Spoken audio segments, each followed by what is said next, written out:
Bismillahirrahmanirrahim. Assalamualaikum warahmatullahi wabarakatuh. Merhaba ya Ramadan. Selamat menjalankan ibadah puasa bagi seluruh pelajar Muhammadiyah di Jawa Timur. Nah, pada kesempatan yang sangat berbahagia ini, dalam Ocari ya, podcast Ramadan Madani kali ini saya Alma Sari Saiba dari bidang Ismawati PLIN Jawa Timur dan di depan saya ada Bu Arin. Assalamualaikum Bu Arin. Waalaikumsalam warahmatullahi wabarakatuh. Nah, eh, sangat luar biasa ya teman-teman di kesibukannya Bu Arin yang sangat luar biasa. Ini disempatkan untuk adik-adik IPM tentunya. Pada kesempatan yang berbahagia ini, kita akan membahas tentang peran gender dalam sosial Ramadan. Nah, jadi gini Bu Arin, sebelumnya di bulan suci Ramadan ini tentunya adalah sebuah kegiatan yang dilakukan oleh umat muslim dalam melakukan ibadah puasa.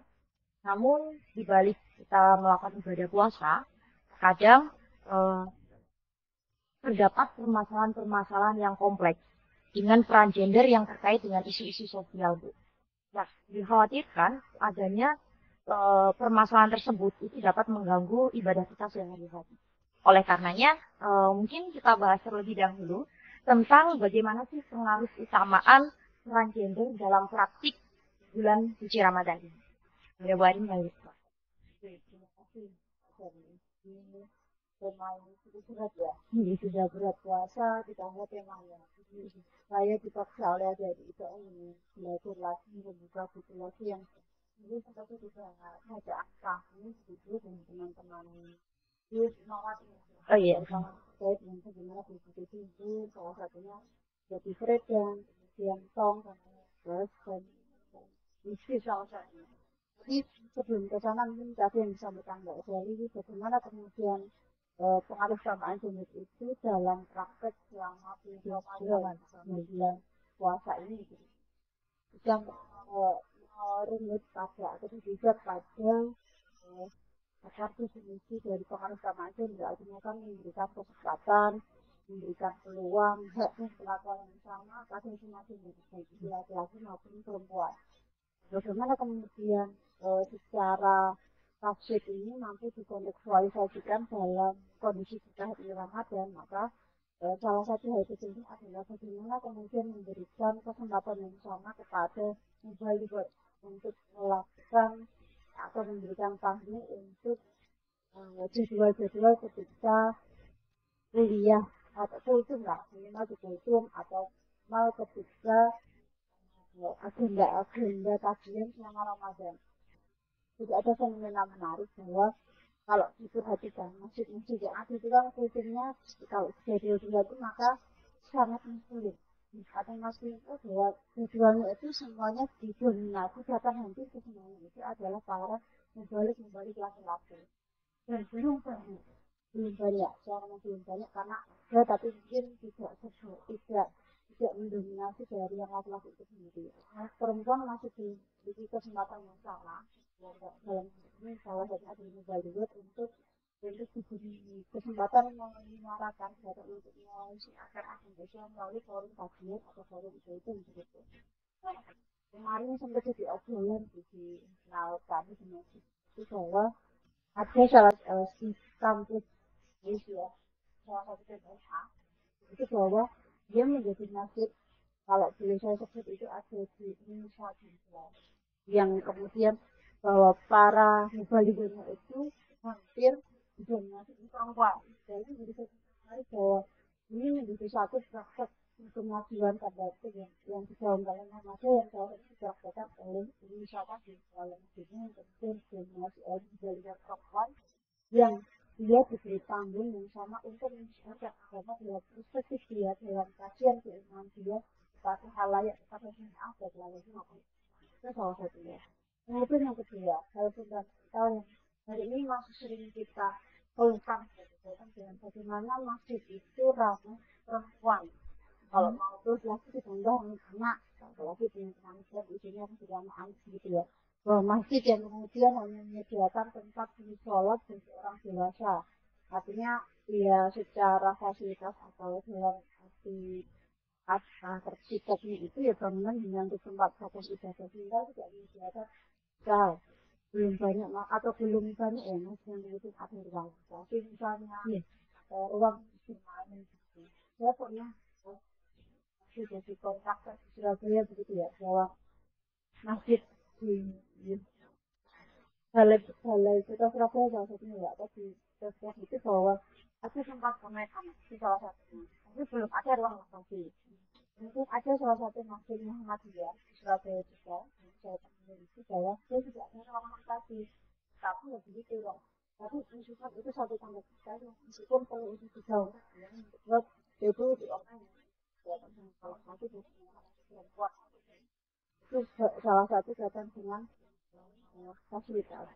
Dan ketiga saya kira salah satunya adalah konten dari bahwa tentang kita Tuhan itu ya selama Ramadan ini ada banyak jadwal kajian Ramadan yang berkeliaran tapi kalau mau disaring secara konten apakah konten itu sudah banyak yang mungkin menjalankan pengalihan agendanya itu yang perlu untuk dicermati ya. Saya kira jadwal itu yang menjadi hal hal penting yang belum menjadi perhatian kita ketika kita mengkaitkan itu dalam konteks Ramadan. Coba. Oke, Bu Arin. Terdapat pada konten tersebut ya, sama pada konten tersebut. Memang melihat dengan banyaknya konten-konten yang berkeliaran di entah TV ataupun apapun itu memang kebanyakan masih belum bisa menyetarakan gitu Bu. Kalau saya lihat itu kan contohnya pada saat konten-konten yang di iklan, yang menghidangkan ini yang cewek gitu. Terus juga ini Bu, terkadang ada seorang laki-laki juga yang kurang memahami kalau perempuan sedang haid itu malah gini gitu. Enggak ya jadi perempuan udah nggak sholat, nggak puasa lagi. Nah itu bagaimana Bu biar kita itu sama-sama memahami gitu antara peran tersebut itu. Oke. Saya mencoba untuk menjawab yang dua dulu datang dengan bagaimana ada ujaran yang kemudian memposisikan bahwa tidak perempuan itu dianggap yang ya tapi menjadi sebuah yang menjadi bahan dirinya bagi perempuan itu sendiri. Ya, ketika menstruasi kan salah satu pengalaman reproduksi perempuan yang selain bulan puasa pun perempuan juga mengalami itu ya ketika misalnya dalam agama ya pengalaman reproduksi itu dikonversi dengan adanya kebebasan untuk tidak berpuasa dengan cara mengkodok kemudian juga sholat yang tentunya sudah ada kaifiatnya ya ada tata cara khusus yang sudah dijelaskan dalam agama tapi bahwa bagaimana kemudian itu menjadi bullying saya kira itu yang kemudian itu menjadi PR penting data dan bagaimana mengedukasi bagaimana bahwa pengalaman reproduksi perempuan dan pengalaman agama ini belum secara utuh dipahami oleh laki-laki. Karena apa ya salah satunya kayak begini ya kita membawa gender tetapi pesertanya akan sebagian besar adalah perempuan. Kemudian di ruangan ini kok laki-laki semua makanya nanti ketika menjadi suami menjadi bapak itu paham betul bahwa ketika anak perempuannya bagaimana istrinya bagaimana itu paham betul sehingga pendidikan gender pun sudah tidak boleh lagi pesertanya yang perempuan tapi harus laki-laki. Yang kedua bagaimana kemudian konten iklan konten iklan yang hari ini misalnya iklan oli kemudian ada perempuan iklan jalan atau perempuan seolah ini satu hal yang harus disimak ketika ngomong perempuan dan iklan itu satu bahasa dari sendiri bisa jadi itu sudah diketahui sendiri sebelumnya karena hubungan yang sangat pelik antara perempuan dan iklan.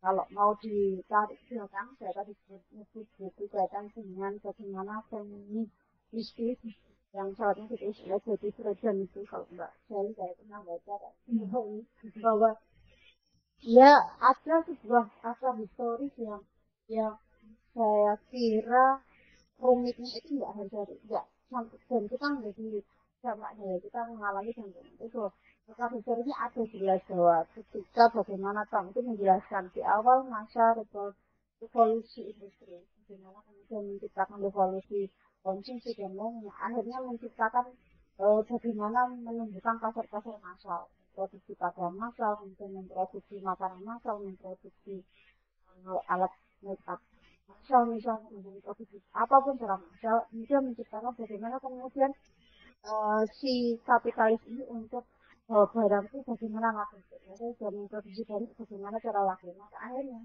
dalam kondisi seperti itu memposisikan bahwa iklan ini memunculkan yang namanya iklan. Nah dengan adanya iklan maka dia harus butuh subjek yang mungkin mampu menggambarkan, mampu mencitrakan atas produk yang dijual. Salah satunya dalam konteks ini perempuan salah satunya yang dihadirkan untuk mencitrakan produk yang dijual. Nah bagaimana kemudian awalnya kalau dalam feminisme itu perjuangan dia adalah bagaimana dia mengeluarkan gagasan bahwa perempuan yang dijadikan subjek itu hanya mendemestifikasi itu bahwa itu iklan yang dulu awalnya dalam pas masa-masa awal revolusi industri itu perempuan menjadi bintang iklan untuk aktivitas yang sangat domestik bahwa bagaimana merawat, bagaimana memasak yang bagus, bagaimana merawat anak yang sebagainya seolah-olah anak tugasnya mengkampanyekan kaitan dengan domestifikasi yang kemudian itu kritik habis-habisan oleh salah satu organisasi perempuan saat ini bahwa anak itu menjadi ancaman bagi perempuan yang saat itu memang berkarir gitu. Karena seolah bahwa dianya perempuan itu ketika dia di ranah domestik dan anak dapur, rumah, akhir misalnya itu yang mungkin dikatakan. Kemudian muncullah dari misalnya domestik kemudian oke berarti perempuan jadi kesempatan di ranah publik dan lainnya dan mulailah bergeser cara iklan. Gesernya ini ternyata tidak lagi pada yang namanya ada guilty myth atau mitos kecantikan. Nah itu kemudian menunjukkan bahwa perempuan yang bisa punya bebas apa yang saya lakukan adalah otonomi atas diri saya sendiri. Nah kemudian ternyata dari iklan tersebut memunculkan tadi bahwa idealnya cantik itu ketika terus tinggi, badannya putih, mulus yang tentunya boleh saja adalah karena untuk menciptakan iklan. Bagaimana iklan skincare saya bisa laku dengan saya meng-hire perempuan dengan mitos kecantikannya siapa yang tinggi kemudian langsing kemudian putih hal begitu yang kemudian terbuka yang tentunya saya kira kita sebagai dalam hal ini saya ngomong sebagai konsumen ya karena kita yang mendapati iklan-iklan tersebut maka kita harus mampu mengenali tanda sekaligus citra yang mau dimaksudkan supaya kita tidak terjebak bahwa yang akhirnya semua iklan kemudian ada perempuannya yang terkadang hampir banyak iklan yang sebenarnya nggak nyambung dengan keberadaan perempuan tapi disambung-sambungkan iklan kopi ada perempuan iklan apa ya tadi oli itu perempuan karena apa karena tadi tubuh potongan-potongan tubuh perempuan itu mungkin dicitrakan dengan produk yang dia jual oli untuk memasang mungkin menggambarkan perempuan misalnya atau misalnya air yang segar kemudian mencitrakan perempuan dengan ininya atau bahkan hal simpelnya bahwa contoh ada iklan HP yang kemudian digantungkan saya maaf ya misalnya menuliskan bahasa yang memang secara biologis digantungkan di dekat payudara misalnya akhirnya kamu lihatin apa misalnya kamu lihatin apa akhirnya di situ ada dua tanda yang coba dikaitkan antara payudara perempuan dengan HP yang sedang digantungkan tanda yang dimaksudkan apa produk yang dia jual sama juga kenikmatannya dengan payudara yang sedang itu yang saya kira tanda-tanda dengan bahasa ini tanda ya sains kemudian menciptakan citra menciptakan identitas baru kemudian menciptakan sesuatu Harganya yang kemudian dipampuk oleh para kapitalis untuk orang supaya oh iya supaya terlaku dan lainnya. Itu yang kemudian kalau alurnya tadi bahwa kaitan dengan kita menciptakan perempuan, kemudian ada tanda, kemudian ada makna yang dimaksudkan, ada identitas dan kemudian saya kira rentetan itu yang kemudian menunjukkan ada filosofi kenapa kok Islam melulu perempuan yang dalam bahasa kerennya ya ini perempuan dijadikan komodifikasi ya, komodifikasi untuk para kapitalis menurut keuntungan supaya produksinya laku keras dan menentang perempuan itu memberikan tanda yang antara produk dengan hal yang berbau perempuan. Itu salah satu Contohnya gitu, yang sering terjadi gitu. ya, yang sering kita lihat sirup marjan. Iya. Ramadan kan sirup marjan ya, sirup marjan ada iklan juga buat Ramadan. Kemudian sirup marjan dengan kegiatan perempuan mungkin yang sedang menjangkan. Nah, apakah kemudian itu sudah dua tadi yang saya maksudkan, apakah masuk juga dalam musiknya atau ada hal yang tanda yang mau dimasukkan pada uniqueness-nya tadi. Maka kita tinggal memilah aja ini pada tahapan mana di sini dan menjadi sekolah di kampus tahapan. Baik Bu Arin, berbicara tentang peran-peran tadi ya, berangkat dari kesalahan yang ada di Islam, juga peran gender yang mungkin karena sekarang belum banyak diterapkan pada saat di bulan suci Ramadan, tentunya kayak kultum masih banyak di masjid-masjid itu, sebenarnya itu masih banyak yang cowok gitu, bapak-bapak gitu. Tapi alhamdulillahnya di Universitas Unisa ya, Universitas Aisyah Jogja itu juga sudah menerapkan salah satunya udah menerapkan bahwasanya mubalighot gitu. Ya, ya, banyak perempuan-perempuan yang sudah mulai menampilkan dirinya bahwasanya oh ternyata perempuan itu bukan hanya di dapur, di kamar dan lain sebagainya. Tapi ini loh bahwasanya perempuan juga bisa berdakwah, bisa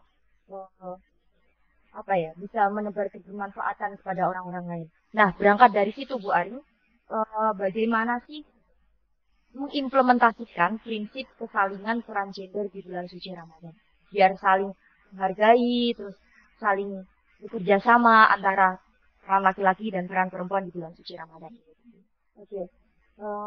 Dalam rangka tadi ya, menciptakan peran kesalingan antara laki-laki dan perempuan, saya kira ini bisa diawali dengan pembagian tugas yang setara, pelibatan yang setara. Dengan pelibatan setara misalnya bahwa Masjid hari ini sudah mulai melibatkan lah perempuan ditanya kebutuhan apa yang kemudian juga digunakan sebagai aktivitas masjid. Kemudian takmir masjid yang kemudian mulai melibatkan remaja-remaja masjid perempuan yang kemudian bisa mulai menyiapkan akses atau pelayanan masjid yang ramah perempuan atau ramah yang kemudian memberikan akses yang sama bagi laki-laki maupun perempuan. Kemudian selain itu tentunya adalah kaitan dengan partisipasi mereka ketika penyiapan kegiatan, sehingga kemudian bagaimana mengkonsep agenda selama Ramadan ini, yaitu secara bersama-sama. Jadi enggak ini kemudian perempuannya menjadi subjek untuk dijadikan tidak.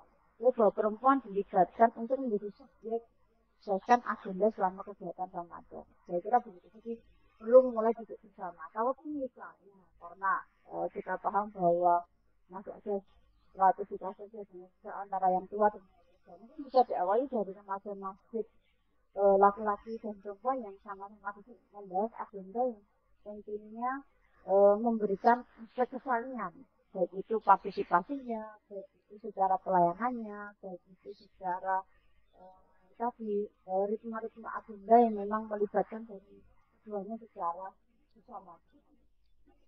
Menurut saya kok begitu nggak jauh. Baik Bu Arin. Nah, kita ya sebagai pelajar tentunya juga pengen memulai hal-hal seperti itu mulainya dari diri kita sendiri, terus juga diterapkan di masjid-masjid ataupun lingkungan-lingkungan yang dimana ini juga berdampak pada perempuan. Kita sebagai pelajar, bagaimana sih memulai hal itu gitu? Apakah kalau di masjid kita harus bilang sama takmirnya atau bagaimana? Gitu. Saya kira kalau pelajar itu malah justru lebih, artinya dia lebih ini ya, lebih bebas posisinya. Karena tidak diajak pembina bagaimanapun dia harus bebas. Kalaupun misalnya kalau mau dipraktekkan dari mana nih? Dari mengawali tadi entah dalam kumpulannya remaja sama remaja mungkin membuat kegiatan organisasi juga dan minimal mengawal itu yang itu kemudian bisa dilihat takmir, oh iya remaja ini melakukan kegiatan yang sepertinya bagus ketika laki-laki dan perempuan sama. Itu yang kedua mungkin ya berani tadi menanyakan atau menyampaikan kepada kami untuk memulai bahwa ini kalau misalnya kita kegiatan kemudian saya ingin mengundang pematerinya atau selanjutnya perempuan bagaimana gitu. Berani menyampaikan itu saya kira juga. Yang kedua itu berani menegosiasi. Bahwa kadang ya tadi karena kami lebih muda sementara takmirnya yang jauh lebih berpengalaman, jauh lebih mau sebelumnya mungkin kita menegosiasikan saja. Tidak apa-apa Pak, misal kalau untuk sholat tarawih atau sholat yang apa namanya butuh untuk rajikan sholat maghrib, subuh, isya itu kan untuk ini. Tapi kalau misalnya dalam sholat zuhur dan kami mengundang perempuan, kalau bisa itu saya kira bisa untuk dimulai bahkan dengan tadi harus utamakan atau mengambil tinggi kesalahan selama pelaksanaan. Ya jadi hal tersebut yang ini harus kita mulai. Kalau nggak kita mulai, kita mau berharap kepada siapa? Itu mulai ya. Itu mungkin Mbak Sally. Oke, baik Bu Arin. Ini pertanyaan terakhir Bu Arin. Iya. Bagaimana sih menunaikan, ini tips dari Bu Arin saja sih, bagaimana sih menunaikan ibadah puasa di bulan suci Ramadan ini yang bernuansa adil gender gitu Bu. Kalau tipsnya Bu Arin bagaimana? Untuk adik-adik pelajarin. Karena enggak minimal bahwa bagaimana kemudian sebagai pelajar ya sebagai pelajar mengimplementasikan atau menuntaskan bulan Ramadan ini secara adil gender. Yang pertama tentu kita menguatkan kapasitas diri kita. Terkadang kita mau ngomong tapi ketika kita nggak kuat itu nanti sudah bakal dianggap oleh orang lain. Maka kita harus menguatkan kapasitas diri kita dan lingkungan kita. Lingkungan kita bisa kalau teman-teman ada di ranting, maka ya sama teman-teman di ranting kemudian membahas bagaimana mulai kajian ini, kajian yang kontennya salah satunya tentang gender begitu. Kemudian setelah pokok itu bahasanya pokok dalam bahasa Jawa itu wes mantap minimal paham jadi terkait dengan gender kemudian diimplementasikan tadi berkegiatan kemudian mulai mengarah pada kesalingan, mulai mengarah pada partisipasi bersama, mulai mengarah pada kesetaraan sebenarnya yang saya kira itu sangat bisa ketika dilakukan secara berkelompok ya. Kalau sendiri itu tentu akan susah.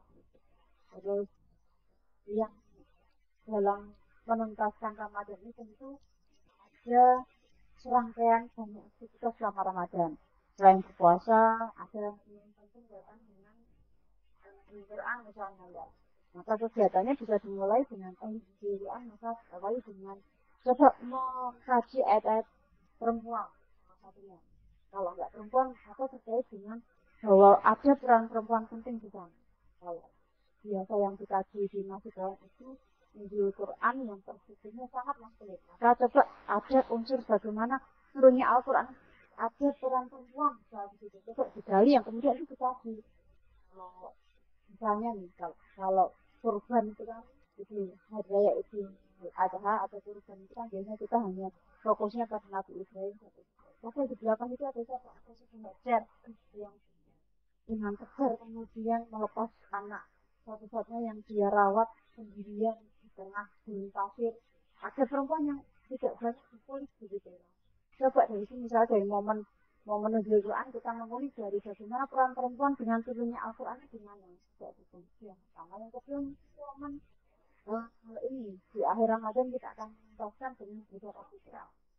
Zakat fitrah selanjutnya apakah peruntukannya sudah pro gender apa belum? Atau jangan-jangan saya tidak mengerti jangan-jangan hanya untuk perempuan saja kebanyakan sementara laki-laki yang dia notabene dituntut oleh masyarakat untuk menjadi kepala keluarga, kemudian untuk menaikkan nafkahnya secara komplit gitu, tapi tidak masuk dalam kategori prioritas untuk diberikan zakat.